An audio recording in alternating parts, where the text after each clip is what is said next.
Hi, once again. I am Mike Hingson, your host, and welcome to Unstoppable Mindset. Today, we get to interview Marlana Semenza, who is a professional photographer and I think has some very interesting and clever things about photography that she wants to talk about. She has photographed celebrities, WWE events and people and so on, and I don't know what all. Being blind, do I look at pictures? No, not necessarily, but I appreciate them. Although my favorite joke is, although people say a picture is worth 1,000 words, I would point out that it takes up a whole lot more memory. So do with that what you will, Marlana. But welcome to Unstoppable Mindset. How are you? I'm well. Thank you so much for having me. Well, thanks for being here. And Marlana also has her own podcast, and we will get to that and talk about that as we go forward, I'm sure. Why don't we start a little bit by maybe you telling us just about you growing up and kind of some of the early things, to sort of set the stage for what you did with your life. Well, I was actually born in New Jersey, and then my mother transplanted me to Connecticut when I was about 10. Where in New Jersey? I was born in Morristown, New Jersey. Okay. Then when we got to Connecticut, it was in Fairfield County, Connecticut. I was in New Fairfield, which is about an hour north of Fairfield. But it was great because I never really lived more than an hour outside of New York City for most of my life. So that's a very rich culture. And you have access to a lot of things. My grandfather, who I adored, put a camera in my hand when I was a kid. And that was his hobby. And because I idolized him and wanted to do everything he was doing, then it became my hobby, and then later on became my profession. I was reading your bio, and it said that you stepped on a tour bus and began a speaking career. What's that about? Well, not a speaking career. Or not a speaking career, but a career. Yeah. And an adventure. I graduated from college with a degree in photography. Where'd you go? And before I went to Western Connecticut State in Danbury, Connecticut. Originally, I was going to go to Fordham for law. And what happened was I didn't really want to have all the college debt. So I thought, okay, well, I'm going to go locally somewhere for a year and get some Common Core under my belt. And I don't know why it never occurred to me that you could make living in the arts. I don't know where I thought all of the photos in magazines and things came from. But once I realized that you could actually do it for a living, that hobby then became what I wanted to do. But about 6 months or so before I graduated, a friend of mine was working for WWE, which actually at the time was WWF in Stamford, Connecticut. And he worked in the graphic design department, and they were looking for somebody to work in photo editing. So I went down to apply for the job in photo editing. And my soon-to-be boss came into the interview, and by the end of the interview, he said to me, "Do you have a problem with airplanes?" And I said, "Well, no." And he said, "That's good, because instead of photo editing, you're going to be my assistant." And I was given the time to meet, which was in the evening. I stepped on a tour bus. They pointed and said, "This is your bunk." It was me and I think it was 6 guys. And I had never watched wrestling in my life. I knew nothing about wrestling. And the next morning, I stepped off the bus, walked backstage at the arena, and looked around and went, "What have I done?" But it was, once I got past the initial shock of it all, it was actually an amazing, amazing experience that I'm eternally grateful for. Yeah. So you started a career and certainly an adventure, no question about it. I had some experience with photographers. After September 11th, I was contacted by, I don't even remember who, but it had to do with the fact that I think PepsiCo had been involved in a campaign to raise funds for the families of people who perished on September 11th. Mm-hmm. And they wanted people who had become visible, and I certainly had. And they one of the things that they wanted to do was to put pictures of people into ads in USA Today. And so one November day, and I lived in New Jersey at the time. We lived in Westfield, but one November day in 2001, I went into New York and went to the photography studio of Richard Avedon. Oh.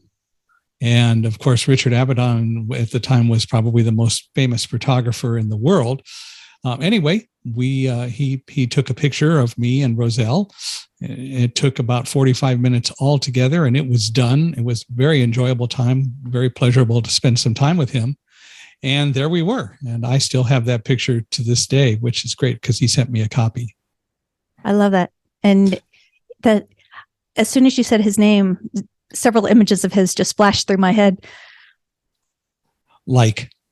Yeah. Oh, well, there's one of a woman jumping off the sidewalk. I believe that's his image with an umbrella.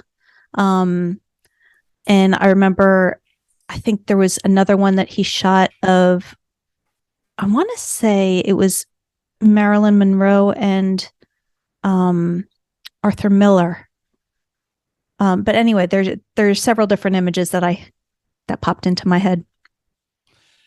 It was a very, as I said, pleasurable experience, and he was a person who clearly knew what he was doing. And a lot of people said, "Oh, you're going to be there all afternoon because photographers take a long time," and clearly, it wasn't that way. He knew what he was about.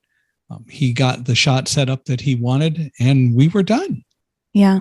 And it's interesting that you say that, because I've had people say to me, do you work with assistants, and what kind of equipment do you bring with you to various sessions and things like that? And maybe it was all the years that I spent in studios and lugging all kinds of gear around and things like that. But if I can't carry it on my person, then in my head, I don't need it. And I think part of that also came from, because I photographed weddings for a brief period of time in my life. And it's just that being free to kind of run and gun and use whatever you see and have the fluidity and the flexibility. And also too, I don't like a whole lot of people on set. I like it to be whoever I'm photographing and me, because this is what we're going to make together. You talking about this just reminds me of the times after September 11th for me, when people started wanting to come and interview me. The press heard the story. They got a hold of it, especially after appearing on Larry King Live. And literally, we had hundreds of people over a few months come to our home. And we had a number of television stations from around the world. And we had everything from one or two people from one station who came, set up, did their interview, and so on, all the way up to 14 people from one Italian station who came. And it took 14 people, they felt, to do the interviews, which was amazing. A couple of people just stood around and directed and didn't really do anything. And they had a number of camera people. And it was just incredible, the number of people who came for that interview. And we always wondered why. But everyone is different. Yeah. I sometimes wonder when people do that, why? And, I have to say, all of the photographers that took the images from 9/11, because I lived up in Connecticut at the time, right across the river, really. Right. I would not have been one of those photographers, because I know me and I would have been running, and it would not have been a matter of, oh, let me capture this. And no, I would have been running. As opposed to the two French photographers, the French people who actually recorded and had the first real recordings of that day, having seen the first plane go into the building, and they were there covering one of the fire stations, but they got probably the best early coverage of everything that eventually went into a documentary. Yeah. Yeah. I give them all credit, but I would not have been one to do it. Yeah. Mm-hmm. Well, I don't know. You've done pretty well. Tell us more about WWE. So they showed you where your bunk was, and there you were. So tell us about that. Yeah. And I didn't even go away to college. So for me to climb on that bus and be a part of this, and for the first, I don't know, several months or so, it was showering in the arenas and climbing back on the bus and going to the next place. And the job was held for me while I went back and finished my last semester at school. But, then after that, I graduated. There were only maybe, I don't know, a handful of women on the road at that point. And so one of the producers and I, once they decided, I didn't have to ride the bus with the guys anymore. I got to go actually in a rental car and sleep in a hotel like a big girl. Christine and I traveled together a lot. And so that was nice too, because what that also allowed, I was young. I was, very, very early 20s. So that allowed me to be able to sometimes fly into a location early or out of a location later if I wanted, and be able to see a lot of the country. I saw 32 states in 3 years, and a lot of them more than once. What was it like being on the bus with those guys? It had to be a little bit intimidating, if for no other reason, being a woman or not. They're a whole lot bigger and they're wrestlers and you're not. Well, the fortunate thing is I didn't have to be on the bus with the wrestlers.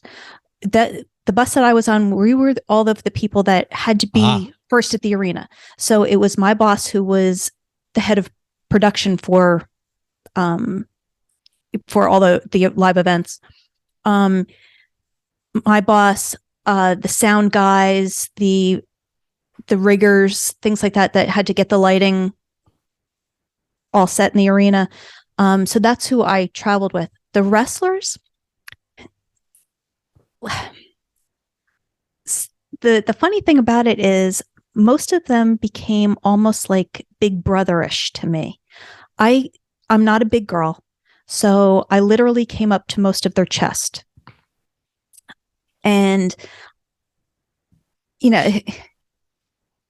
it was just an amazing time and an amazing experience. And a lot of them were friends of mine up until, unfortunately, most of them are deceased now, the people that I worked with. But it was just a great time. It was a really, really great time. But they valued you and they respected you. Mm-hmm. And do you think that they treated the other people, all the other people that you rode with, sort of the same way, or were you special to them because you were? I mean, you always have guys that are going to push it and see, if they can get a rise out of you or try and rib you or something like that. And, we were no different. But at the end of the day, a lot of the things that other people may have experienced, and I don't know what other people's experience was, but I know for me, I wasn't put in bad positions. I wasn't put in, they were good to me. What great memories, huh? Yeah. That's cool. And then you got to go not on the same bus. Why did that happen? Just because you rose through the ranks and became kind of more of a higher end person, or what? Oh God, no. Okay. Just checking. I think it was just, let's give the girl a break, get her off the bus. Oh. And I didn't really have to be there at the time that everybody else that rode that bus had to be there. So I think it was just a kindness on my boss's part. And they recognized that you could be more efficient doing other things rather than just sitting around or standing around waiting. Yeah, that could very well be the case. Well, we'll think good thoughts. Yeah. So how long did you do that for WWE? 3 years. Wow. And then what did you do? I've always been freelance my whole life. So from there, I actually got off the road and did a bunch of work for a cartooning and animation company also, because I had a minor in illustration. So that company, we did the Munsters comic book and the Tom and Jerry comic strip and animation cells for various places that were limited edition. And from there, I got to go out to Comic-Con in San Diego with them, which... Oh, boy. Yeah, I'll tell you, you think wrestling is crazy? Go to Comic-Con. Tell us. Well, Whole nother experience. I've never been to Comic-Con. I've heard about it, a lot, but love to hear some of your experiences.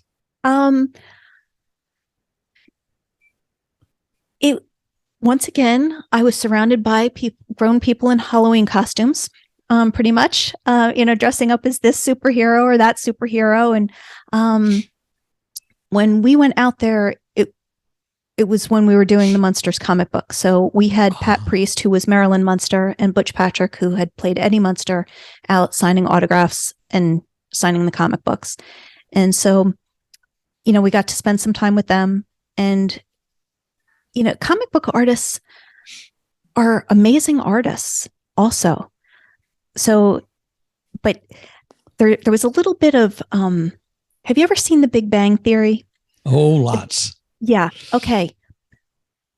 I'm convinced I saw lots of Sheldons and Leonards and Rajas and Howards walking around. Any pennies?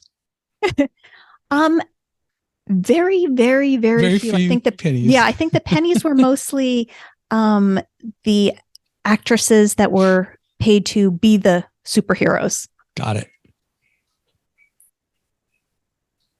But you saw lots of the other characters. Oh, yes. Without a doubt. Without a doubt. Did you ever, were any of the actual actors ever there? Were like Jim Parsons or any of them? Did they ever come to Comic-Con? No. The only, other than Pat Priest and Butch Patrick, the only other celebrity that I recall seeing there was Lou Ferrigno. Oh, yeah. The Hulk. Mm-hmm. The original Hulk. The original, well, not the original one, but because it goes back before the cartoons, yes, but right. The original series, yeah. Well, I guess what I'm getting at is that dates me, but that's okay. I saw that Hulk, and then I used to also work with the other Hulk in wrestling. So yeah. I see had a where theme you're for going a with while. the original one. Well, there you go. See, well, and Hulks can protect a body, so it's okay. So, what did you do at Comic-Con? You took pictures? No, actually, because when I worked for the cartooning and animation company, it was called Animated Arts. I was actually an artist assistant. So backgrounds and things like that. The reason why they took me out to Comic-Con was so I could help be talent relations because of my background with wrestling and working with all of them. So that was most of why I was there. So what do you mean by that? Just getting people where they need to be when they needed to be there, making sure that they had what they needed, that type of thing. So I know COVID has affected Comic-Con, needless to say, but at the same time, I think we had Comic-Con this year. Have you been back? No, I have not. I haven't been in years. Do you want to go back? I would go back to work it again. Uh-huh. I'm not a good, I'm good in production. I'm not so good in the stands. Not a good tourist. I'm not. Yeah. I'd rather be involved and work it. Yeah. Let me get my hands into it and I'm better. Cool. Well, so as a photographer, you must feel you do things that make you stand out or that make you different from other people so that people want to hire you. What makes you different? What do you think makes you different than other photographers in the world?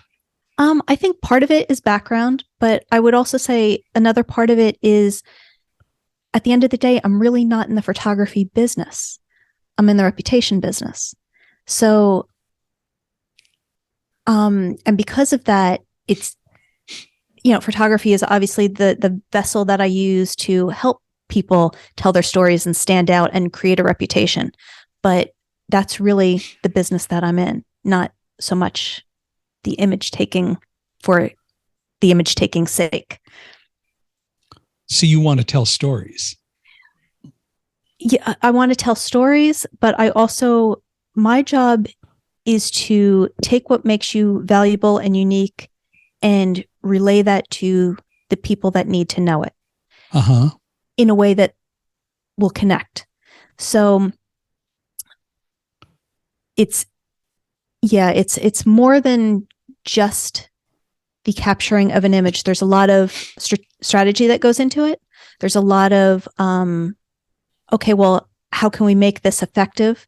How can we and how can we make it connect? These images connect. Mm-hmm.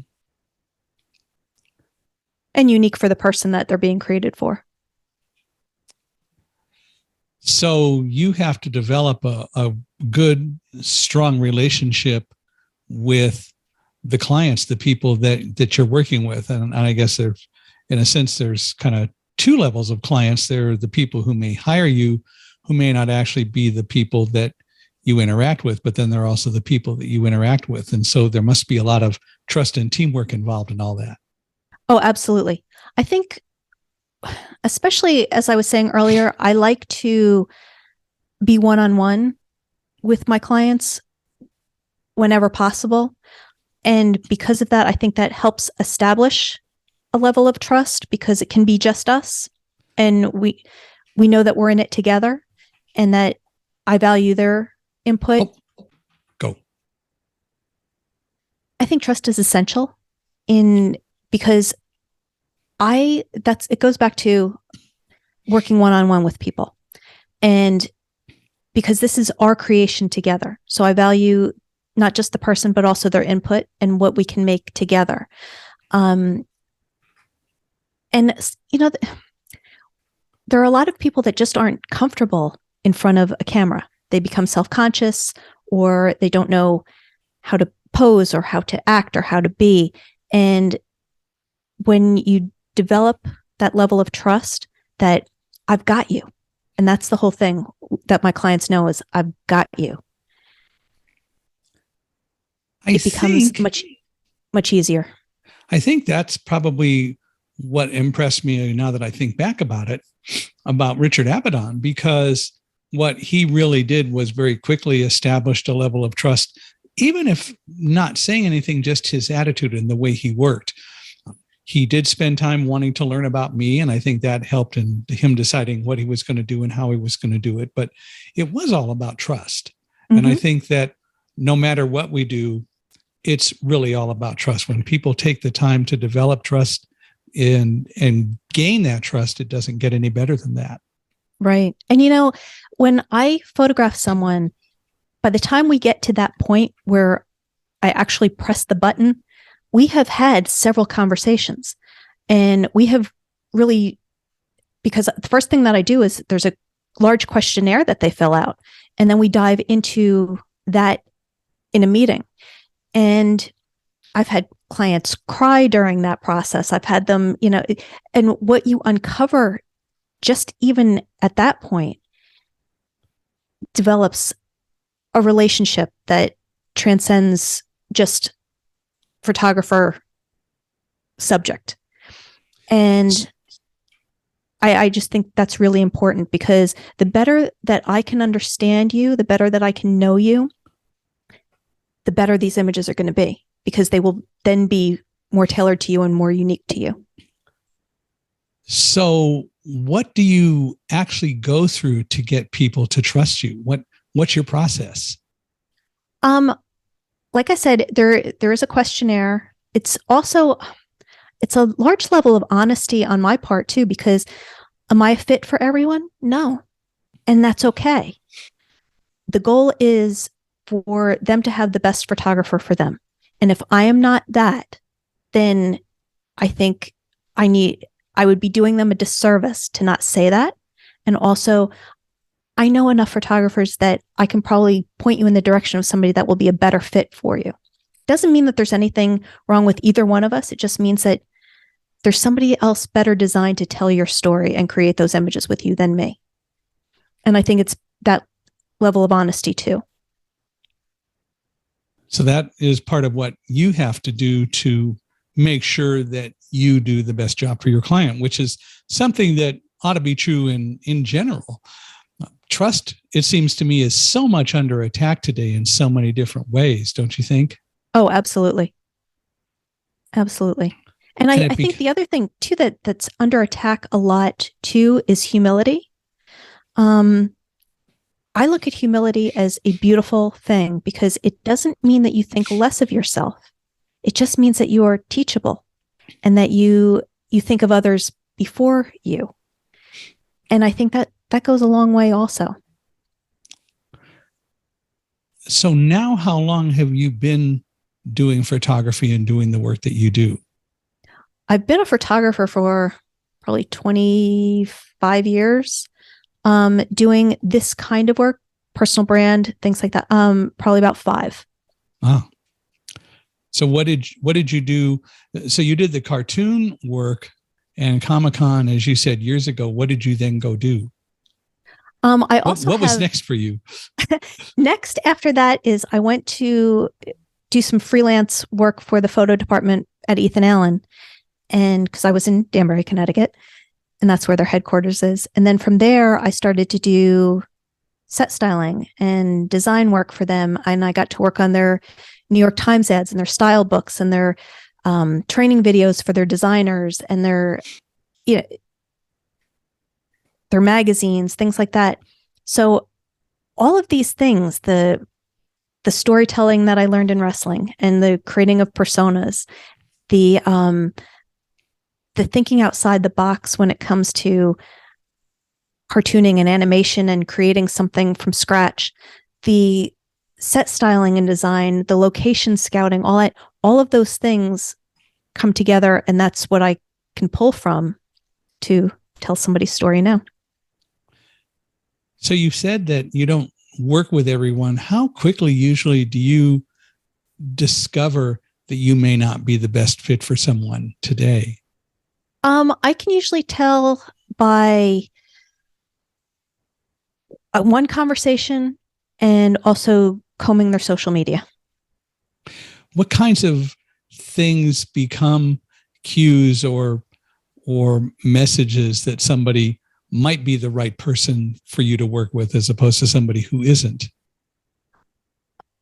If they are the right person, usually it's funny because the women that I tend to work with have what I refer to as the lashes and Louboutins factor. Usually somewhere in their story or somewhere in their brand is a bit of fashion, is a bit of that beauty angle. But not always, but usually that's an easy key for me. It's easier to tell who's not a fit. I have one client who has pushed me way out of my comfort zone, and normally he would not have been a good fit for me. He has done Naked and Afraid 4 times, and I'm just not an outdoorsy girl. I'm not a hiker. I'm not all those things. So normally somebody like that, I have a friend of mine who also does what I do, and she is a hiker and will, climb mountains and all those kinds of things. That would have been somebody I would probably have, introduced to her as a better fit. But It turns out he and I wound up being a good fit so far, even though the first snake I see, I might be out of there. I can't guarantee. What made you decide though that you guys did click? Personality, and there's a lot of trust on his end for me. And I also trust that on his end, when we are in situations that I'm uncomfortable, that he's got my back. So I think it goes back to, like you said, there's a lot of trust involved. Mm-hmm. And you've been able to develop that. Mm-hmm. So, of course, one of the natural things that's tempting to ask is, who are some celebrities that you've worked with over the years that people might have heard of? Most of them would be in the wrestling vein. I had the opportunity, one of the first women that I worked with in the pageant community was a woman named Chesley Christ, and a lot of people would know her name at this point too. She went on to be Miss USA. She went on to be a correspondent for Extra TV, and she was just an amazing, amazing woman. Well, tell us more, if you would. Chesley, when you met Chesley, was a person that you never forgot once you met her or spent any amount of time with her. I remember when I first walked into the room with her, the first time I met her, it was like even the air turned its attention to her. She was that captivating. She was that type of a presence. And she, like I said, she went on she was Miss North Carolina, USA. Then she went on to be Miss USA. Then she went on to, I think she finished in the top 5 or 10 at Miss Universe. I want to say 5. And then she went on to be a correspondent for Extra TV. And she, unfortunately, in January of 2022, was in the news because at 30 years old, she committed suicide. She jumped off the 29th floor of her Manhattan high-rise. And that opened up a lot for a lot of people, because in the pageant industry, the pageant world that I knew, and the girls that I work with, Chesley was the gold standard. And so for this to happen, it sent a lot of people reeling. Plus, also, if you knew Chesley, I remember when I first saw it in the news, I thought it had to be a mistake. But what it has fortunately done, I'm hoping and I'm seeing, is that it's opening up a dialogue that it's okay to say you're not okay. And for, the other thing that was so sad to me, because it's a bigger commentary that I think needs to be addressed, is when she was 29, she did an article for Allure magazine. And in that article, she made the statement that she felt like she was running out of time to matter in society's eyes. And unfortunately for women, I think that becomes a burden that men don't seem to face. We are faced with this aging, and it is thrown up at us more so than it's thrown up at men. And we feel like we're on more of a timeline or a time crunch than a lot of men, unfortunately. And I'm hoping that starts a dialogue around that, and hopefully that can change as well. Yeah, it's a significant issue that has always, I think, in a sense, been part of society, and maybe we should be fair and say plagued society, that you got to look good, and if you don't, you're getting too old or whatever. And you're right, that doesn't tend to pressure men nearly as much as it does with women. Even so-called sexy men, you never hear the same discussion about them that you do about women. Right. You hear men, oh my gosh, look at how distinguished he looks. Meanwhile, for us, it's look at how old she looks. So, yeah, hopefully that will at least start discussions. Even if they try to make it a compliment, she ages well. Still, it's the same thing. Yeah, exactly. Which is really unfortunate. Well, so for you, most of your business has been in what you do traveling, or do you do most of it from a particular place? How does that work for you? I am currently situated just outside of Raleigh, North Carolina. So a lot of my clients actually travel to me, only because I have everything that you could want here as far as backgrounds go and things like that. If you need something specific, I have traveled to clients. But, during COVID, when we all got thrown into captivity, mostly photography is a face-to-face sport, and it could no longer be. So I had to do a real shift. And my friend Claire that I mentioned earlier happened to see a lot of photographers doing photography on using FaceTime. So she's like, let's try this out. So we tried it out, and most photographers seem to be doing it for fun. And I thought, this is a business model. So I've since then found an app that seems to work really well, and it allows me to take over the camera on your phone. So now I can photograph people remotely all over the world. Tell me more about that. How does that work? I go through the same process, get to know them, all that type of thing. So we know what kinds of images they need to create. And then when we decide that we're going to connect, I connect from my computer to their phone. Like I said, it allows me to take over the camera on their phone, and I can still direct them. I can still capture the image. The images come to me, so I can edit them. And the plus side is you can have content from anywhere. You don't have to worry about, even if you're on vacation and you decide you want photos, you don't have to worry about finding a photographer because you literally have one in your pocket. And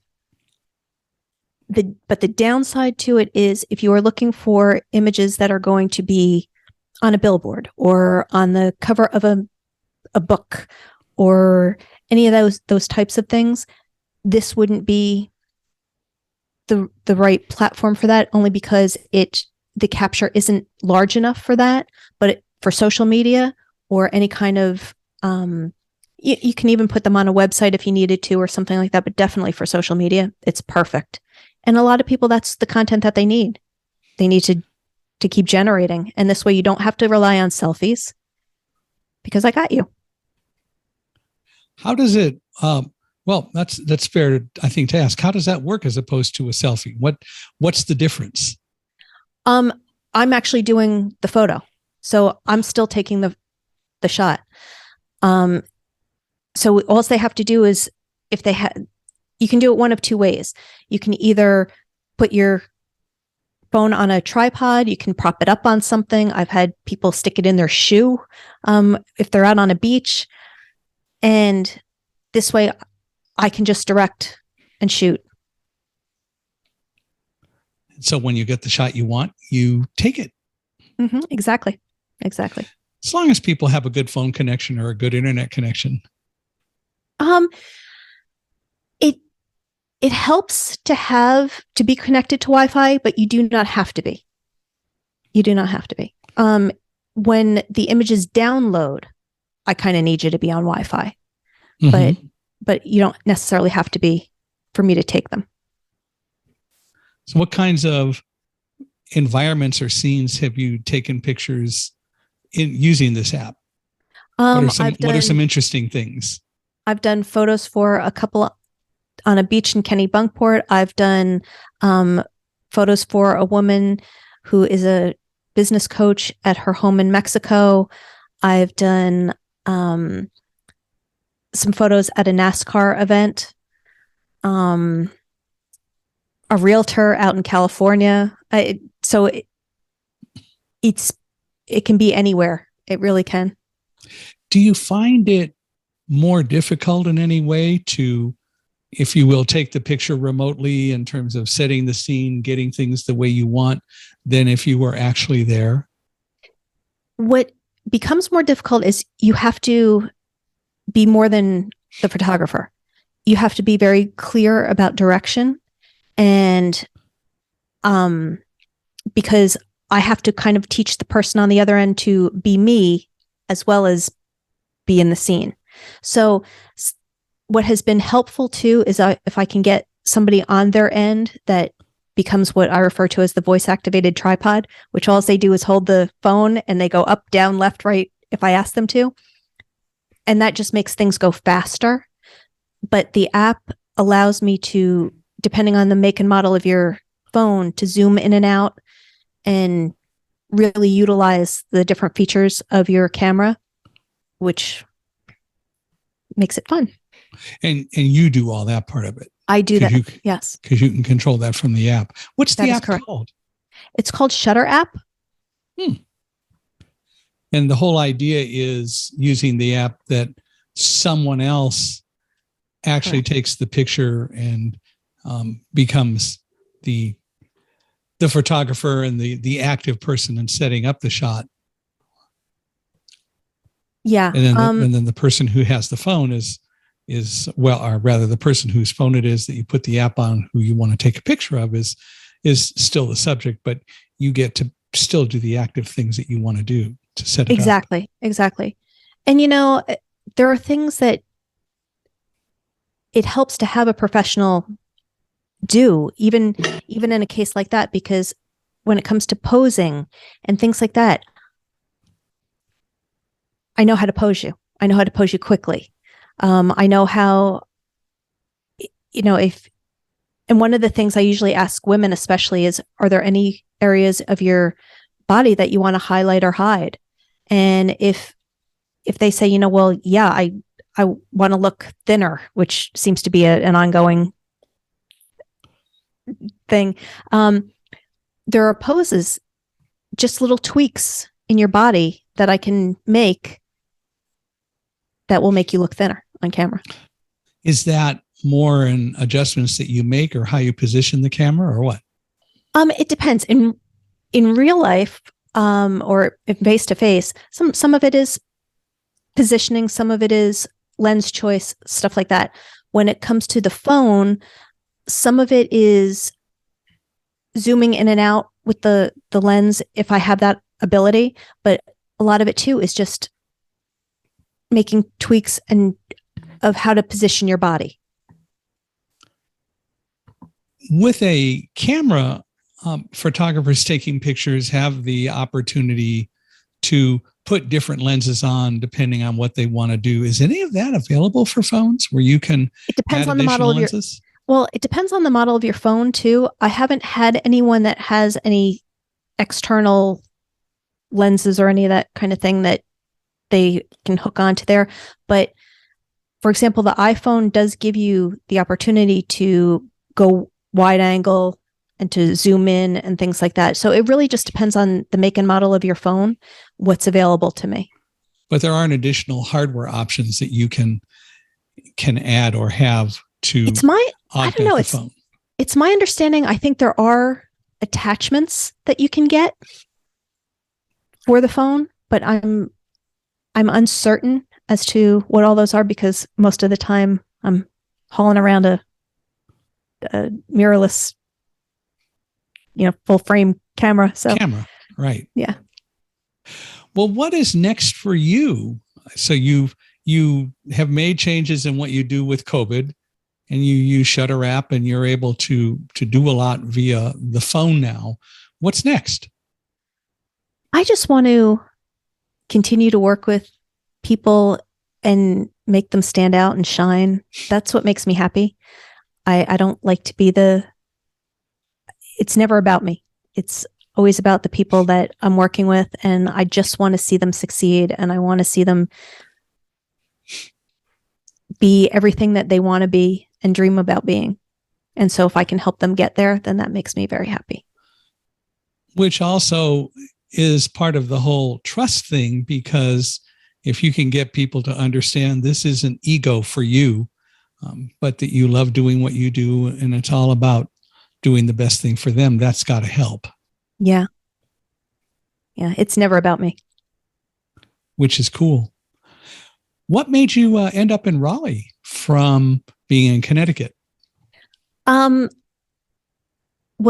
from growing up in Connecticut, the year before we moved, I have photos of my husband out shoveling the snow that was waist deep, and I had enough. I had enough of that.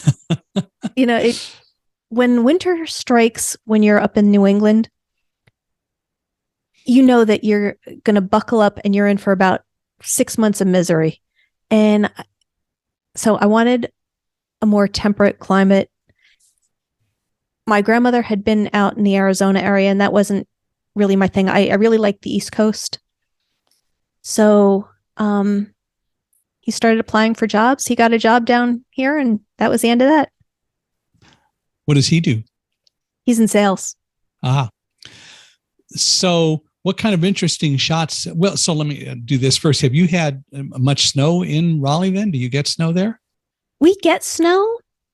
It's not a whole lot of snow, at least not since I've lived here. And it's funny because it does turn to ice very quickly. But for the most part, when we get snow, it's gone in a day, maybe 2 days. I remember the first time that we had just bought our house, and it snowed maybe about 3 inches. And for lack of something to do, my husband and I were out with a dirt shovel, shoveling the driveway. And my neighbor came out and she stroked my arm and she said, "We just let that melt here." And you kind of had this epiphany. Yeah, but it's nice because it's pretty and it stays pretty because it never gets to be that frozen. Exactly. And that brown and, gray snow that has all the salt in it and things like that. It just doesn't get to that point. Right. Which is pretty cool. Mm-hmm. Have you had any interesting pictures or shots around North Carolina? I have actually. I had been wanting to use this one location, and I'm still searching for locations here because I feel like there's so much and so much that I don't know about. And I also love taking photos and doing kind of like a juxtaposition of something beautiful in the middle of chaos or things like that. So for example, there was a shot that I did for a dress designer a few years back, and the way the dress was, it was this denim dress, but I felt like it needed to be shot in just a warehouse or something like that. Well, instead we wound up going to a scrap metal yard, and we had the best time. Got some amazing images of this dress in the scrap metal yard. And just about a week or so ago, there's a location that I'd been wanting to use for years. And it's the remains of an old hospital.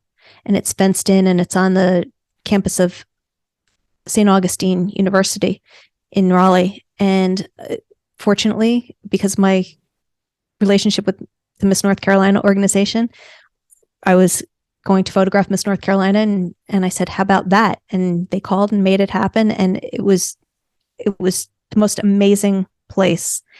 But I love things like that. Just these gems of places. And that's why I like to shoot on location.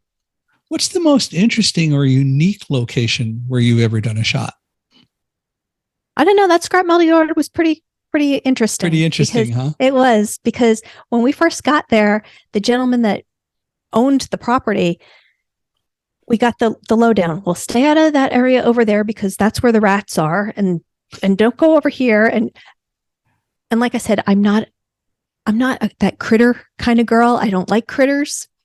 So that was an eye opener for me, but they were so lovely and so wonderful. And by about halfway through the session, the manager came out and he's like, "Do you want us to move anything around for you or help you out with anything?" And they were fantastic. They're fantastic to work with. Is there any place that's kind of on your bucket list that you want to do a shoot that you know about or can think of? I don't know. A lot of them, as I find them, I'm slowly being able to check them off. I also came out of wedding retirement a few years back to do a wedding over at the Biltmore, which was pretty amazing too. That's quite a place. Well, if people want to learn more about you and reach out to you, whether it's to see if you're a good fit or just learn about what you do, how do they do that? The best thing is to just go to my website, which is marlanasemenza.com. Can you spell that, please? It's MarlanaSemenza.com. And you can see all my social media links are on there. There's a way to reach me on there, contact forms. There's all kinds of things on there, but that's the hub. And we're also putting that into the notes and into all the descriptions that go with the podcast. So it will be there as well. And we hope that people will reach out. Yeah, I hope so. Well, I want to thank you once again, and thank you for listening. I hope that you found this interesting. This, for me, has been fascinating. It's an area that I don't directly know a lot about and don't do a lot with pictures myself, being blind, but I'm always interested to learn. So it's fascinating to hear what Marlana has to say. I hope that you found it so as well. Love to hear your thoughts. Please reach out to us at michaelhi@accessibe.com, ACCESSIBE, or go to our podcast page, Michael Hingson, HINGSON.com/podcast. And we'd love to hear from you either way. Please give us a 5-star rating. We appreciate your ratings, and the 5-star ratings are, of course, what we love to get. Love to hear your thoughts. Anything that you think we ought to have as far as an idea for a podcast, want to hear from you about it. Marlana, goes for you as well. If you know of anyone or any other thoughts of things that we should have for a podcast, I'd love to hear from you about it. But again, I want to thank you for being here and for coming on Unstoppable Mindset today. And I know that we talked about coming on your podcast. Actually, why don't you tell us briefly about that? Yeah, my show is called Your Iconic Image, and it is tools, tips, information, and inspiration to help you grow a brand on purpose. And Michael is going to be a guest. And how do people learn about the podcast?